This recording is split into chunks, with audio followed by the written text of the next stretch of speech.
Once upon a time, Stormgate was predicted to become the heir to StarCraft 2, but in the end, it turned out to be the biggest flop in RTS games history since SimCity 4.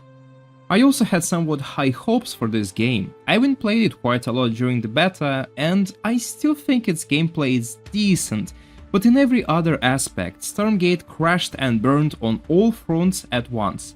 From a lack of content and balance issues to graphics and sound, the game was a complete mess.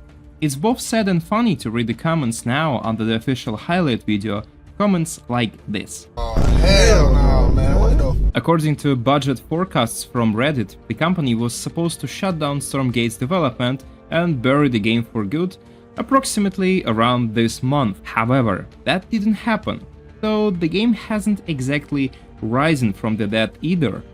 Right now, Stormgate barely scrapes together 50 or 60 players. Still, the developers aren't giving up and they are trying to save their child. Let's see if they've at least somewhat succeeded and what's in store for this game in the near future. Let's start with the most obvious and glaring aspect, the graphics. Stormgate underwent a major cosmetic overhaul and now looks much better. Shadows, colors and overall graphics have been improved. Stormgate no longer looks as cartoonish and funky as it once did. It's much closer to something like StarCraft 2, although still not quite there yet. They have also worked on the day and night cycle effect and some weather conditions. Honestly, they've touched up the graphics everywhere they could, including the visuals of battles and units. New explosion effects, projectiles, and sharper, more appealing unit models have been added. This is genuinely good news for the tiny fanbase that the game still has. Developers have fixed the game's biggest problem. Now it's at least really pleasant to look at it. But that's not the final stop. The devs are also working on the Infernal race, which looked pretty weak at launch. They are adding more demonic features, and by mid-year we might see a full rework. Beyond graphics, the sound has improved too, making battles feel juicier, and they've also tweaked some unit animations. But what about the gameplay itself? In the 6 months since release, there have been tons of balance patches, but overall nothing particularly exciting has happened. It's obviously more balanced now than it used to be. They also added a new co-op hero, Riker, from the campaign, and on top of that, the latest patch brought a bunch of quality of life features like posing and full hotkey customization. Our 100 pro players will be thrilled.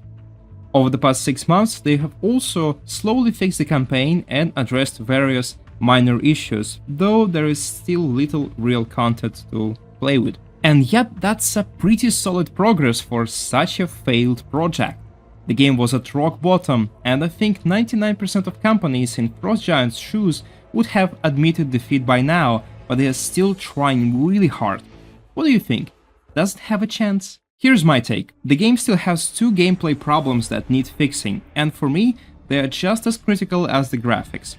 First, the Celestial race. Let's be honest, visually, it's a complete nothing burger and looks uninteresting.